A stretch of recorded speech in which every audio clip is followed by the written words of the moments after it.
طریقہ یہ ہے کہ جمعرات کے دن علی صبح مشتری کی ساعت میں یہ 4 آیتیں آپ کو لکھنی ہے، کتان کے کپڑے پر، سفید کتان کے کپڑے پر یعنی وائٹ لینن پر یہ 4 آیتیں لکھنی ہے، زعفران سے، کسی بھی قلم سے لکھ سکتے ہیں۔ شرط لکھنے کی یہ ہے کہ آپ اس کو چراغ کی روشنی میں یا موم بتی کی روشنی میں لکھیں، یعنی وہ روشنی جو آگ سے پیدا ہو۔ مصنوعی لائٹ میں بھی آپ لکھ سکتے ہیں، لیکن جو روشنی آگ سے پیدا ہو اس روشنی میں آپ کو لکھنا ہے۔ آپ موم بتی جلا لیں یا چراغ جلا لیں، اس کی روشنی میں لکھیں۔ ایسے کمرے میں لکھیں بالکل اندھیرا ہو اور اس میں روشنی مطلب کہ بتی جلانے سے، چراغ یا موم بتی جلانے سے روشنی ہو، بس اسی روشنی میں آپ کو لکھنا ہے۔ لکھنے کے بعد یعنی سب سے پہلے تو بسم اللہ الرحمن الرحیم لکھیں، پھر یہ 4 آیتیں جو ہے وَعِندَهُ مَفَاتِحُ الْغَيْبِ سے شروع ہے، آیت نمبر 59، اور آیت نمبر 62 ختم ہے وَهُوَ أَسْرَعُ الْحَاسِبِينَ پر۔ بسم اللہ الرحمن الرحیم لکھیں، پھر یہ 4 آیتیں لکھیں، جہاں پر یہ آیتیں ختم ہوں وہیں سے متصل 7 حروف آپ کو لکھنے ہیں۔ 7 حروف وہ جو سواقط سورۃ الفاتحہ ہے، جن میں خ ہے، شین ہے، زے ہے، یعنی کہ یہ ایسے حروف جو سورۃ الفاتحہ میں نہیں آئے،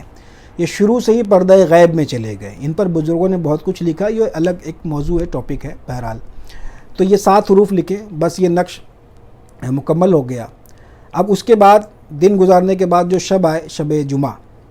تو آپ بستر پر جب سونے لگے، بالکل اب سونے کی تیاری ہے، اب اس کے علاوہ اور کوئی کام نہیں ہے۔ وضو بنا کر کے بستر پر آپ چلے جائیں اور بستر بالکل پاک ہو، اور اگر اکیلے ہوں تو زیادہ بہتر ہے۔ 7 مرتبہ درود شریف پڑھیں۔ یہ نقش کو بازو میں باندھ لینا ہے، دائیں بازو پر،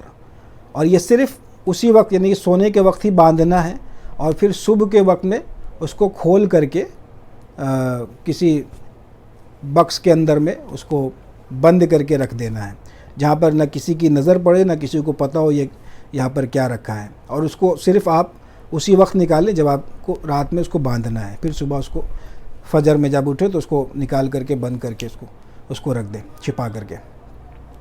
7 مرتبہ درود غوثیہ پڑھیں، پھر 70 مرتبہ یہی 4 آیتیں پڑھیں، اور پھر 7 مرتبہ درود غوثیہ پڑھیں،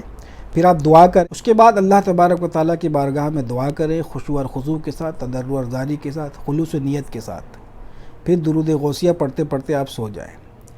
پہلی شب، دوسری شب، تیسری شب، زیادہ سے زیادہ یہ 7 روز کرنا ہے، اور جب اس کا خلاصہ ہو جائے، جب آپ کو پتہ چل جائے خواب میں مکمل طور پر، آپ کو آئینے کی طرح ہر ایک بات جو ہے صاف پتہ چل جائے کہ خزینہ یا دفینہ ہے یا نہیں ہے، اور پھر اس میں آپ کے لیے نفع ہے یا نقصان ہے، خیر ہے یا آپ کو حاصل ہوگا بھی یا نہیں، یہ تمام چیزیں آپ کو انشاءاللہ تعالیٰ ان سب چیزوں کا خلاصہ خواب میں ہو جائے گا۔ 7 دن زیادہ سے زیادہ کرنا ہے۔ اگر 7 دن کرنے کے بعد بھی خدا نخواستہ، ایسا تو ہوتا نہیں ہے، لیکن آپ اس کو کریں گے تو یہ اسرار عجیبہ میں سے ہے یہ عمل۔ آپ کو خواب تو ایسے آنے ہی ہیں، لیکن مثال کے طور پر کہ اگر اس سے ریلیٹڈ کوئی خواب اگر نہیں آتا ہے تو اگر لیکن عجیب و غریب کوئی خواب آئے، غیر معمولی خواب آئے، تو پھر آپ فقیر سے رابطہ کریں، آپ یا اپنے استاد سے یا اپنے مرشد سے رابطہ کریں، اس خواب کو خاص ان کے سامنے رکھیں، تو وہ اس کی تعبیر دے کر کے پھر آپ کو سمجھا دیں گے کہ یہ اس کا یہ معنی ہے، اور پھر یہ آپ کے لیے اس میں نفع یا نقصان ہے، یا حاصل ہوگا یا نہیں ہوگا، وغیرہ وغیرہ۔ لیکن ایسا بہت کم ہوتا ہے، بہت ریئر ہوتا ہے، اور اکثر یہ کہ صاف طور پر آپ جس مقصد کے لیے کر رہے ہیں، دفینہ کی جگہ یا وہ کیا ہے، وہاں پر کس کیفیت میں ہے، یا آپ کو ملے گا یا نہیں ملے گا، یا اس میں آپ کے لیے نفع ہے یا نقصان ہے، یہ سب چیزیں ان کا خلاصہ 7 دنوں کے اندر کسی ایک شب میں ہو جاتا ہے۔ تو اگر ایسا خلاصہ ہو جائے اور یہ آپ کو یہ سمجھ آ جائے کہ یہ مطلب کہ ریڈ سگنل ہے کہ اب اس کے بعد جو ہے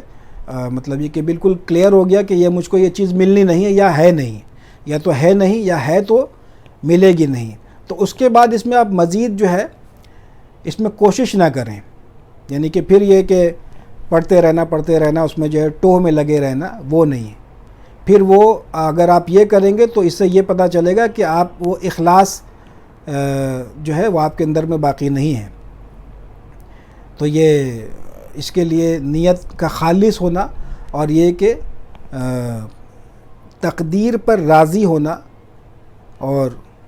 یہ کہ جو آپ کو اس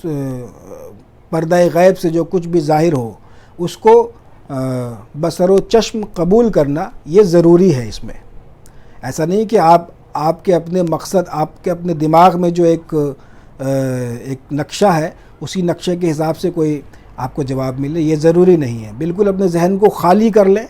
اور یہ سمجھ لیں کہ بس جو ایکچول میں جو ہے، جو در حقیقت جو ہے وہ مجھ پر اس کا انکشاف ہو، تو انشاءاللہ تعالیٰ آپ کو بالکل صحیح رہنمائی انشاءاللہ تعالیٰ ہوگی۔ تو فقیر کو دعا میں یاد رکھیں۔ السلام علیکم ورحمۃ اللہ وبرکاتہ۔